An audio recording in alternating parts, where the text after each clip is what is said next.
ایک बूढ़ा आदमी मदीने की मट्टी से अटी गलियों में मुश्किल से चल रहा था। वो अपने भारी असा को चलते हुए बारी बारी मट्टी पर गाड़ता और फिर निकालता था। ज़ईफ़ुल उमरी ने उसका चलना मज़ीद मुश्किल कर दिया था और मदीने की झुलसा देने वाली गर्मी ने उसकी ताकत को और कम कर दिया था। चलते चलते वो रुका और अपने माथे से पसीना साफ किया। वो मुख्तलिफ गलियों में झांकते हुए खुश्क मुंह से पुकार रहा था, बाक़िर बाक़िर, तुम कहाँ हो? मैंने तुमसे मिलना है।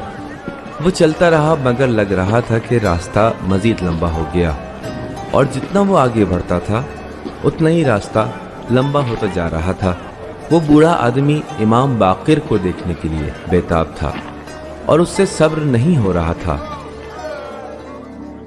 आखिर वो कहाँ है? उसने झुंझला के सोचा।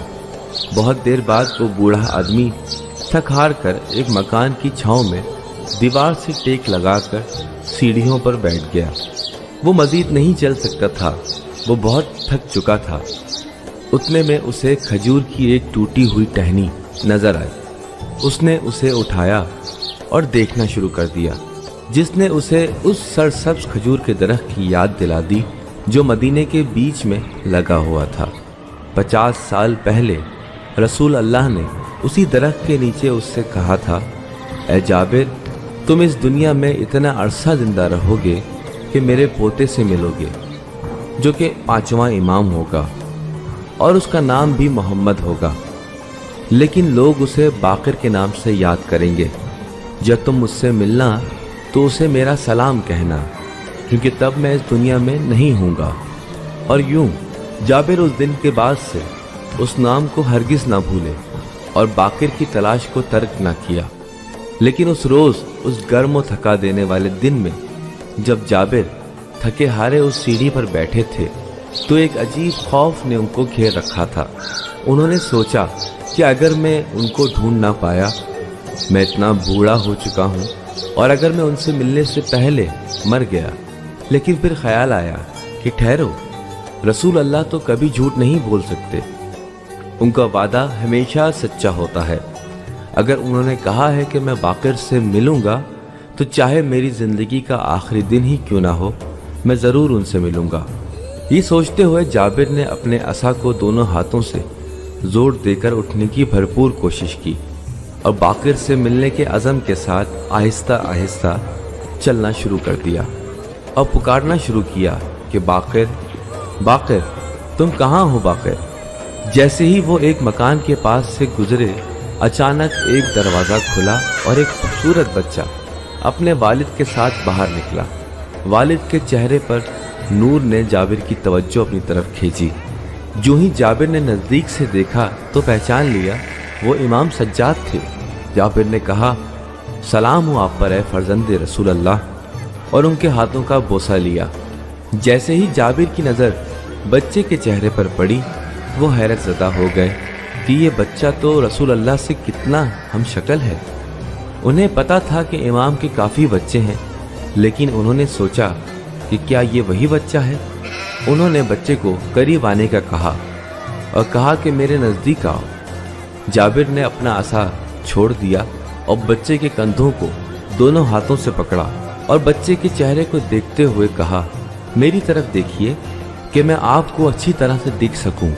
जाबिर ने फिर इमाम की तरफ देखा और कहा, खुदा की कसम, ये बिल्कुल रसूल अल्लाह जैसे हैं। फिर बच्चे की आंखों में देखते हुए पूछा कि तुम्हारा नाम क्या है? बच्चे ने निहायत शाइस्तगी से जवाब दिया कि मेरा नाम मोहम्मद है। जाबिर को मज़ीद हैरत हुई और पूछा कि आपका लक़ब क्या है? बच्चे ने जवाब दिया, मेरा लक़ब बाक़िर है और मैं हूँ जिसने इल्म को शिगाफ्ता किया और लोगों तक फैलाया। जाबिर को अपने घुटनों में अजीब सी कमज़ोरी महसूस हुई और उन्होंने ज़मीन पर बैठकर बच्चे को अपने सीने से लगा लिया। उनकी आंखों में आंसू भर आए और कहा, मेरी जान कुर्बान हो आप पर। आप इमाम बाक़िर हैं, मेरे माँ बाप आप पर फिदा। हाँ, मैं ही वो बाक़िर हूँ, आप मुझे मेरे जद का पैगाम पहुँचाइए। बच्चे ने जवाब दिया। जाबिर को हैरत हुई कि उन्हें पैगाम के बारे में पता है। تو انہوں نے کہنا شروع کیا، میرے ولی آپ کے جد رسول اللہ نے مجھے بتایا تھا کہ ایک دن آپ کی میرے ساتھ ملاقات ہوگی، اور کہا کہ جب ملاقات ہو تو ان کو میرا سلام پہنچانا۔ امام باقر نے جابر کے بوڑھے ہاتھوں کو اپنے ہاتھ میں لیا اور دھیمی محبت بھری آواز میں کہا، جب تک آسمان اور زمین ہے میرا سلام ہو رسول اللہ پر، اور آپ پر بھی سلام ہو اے جابر، جنہوں نے اللہ کے نبی کا پیغام مجھ تک پہنچایا۔ جابر نے اپنا سارا دن کمسن امام کو کھیلتے دیکھتے گزارا۔ انہیں کھیلتے ہوئے دیکھتے تو احساس ہوتا تھا کہ وہ ایک مختلف اور خاص بچے ہیں۔ آخرکار دن کا اختتام ہوا اور جابر نے امام سے جانے کی اجازت لی۔ جابر خوشی خوشی اپنے گھر کی جانب چل پڑے اور اللہ کا شکر ادا کیا کہ انہیں امام باقر سے ملنے کا شرف حاصل ہو گیا۔ باقر جس نے علم کو شگافتہ کیا اور پھیلایا، کئی سال گزرے اور امام جوان ہو گئے۔ اللہ نے انہیں نسبتاً امن کے وقت میں امام مقرر کیا، جس کی وجہ سے امام کو موقع ملا کہ وہ مختلف مدارس، مساجد اور یونیورسٹیوں کو شروع کر سکیں۔ اس طرح امام باقر نے اپنی امامت کے دوران علم کو شگافتہ کرنے اور مشرق سے مغرب تک اسلام کو پھیلانے کے لیے مسلسل کام کیا۔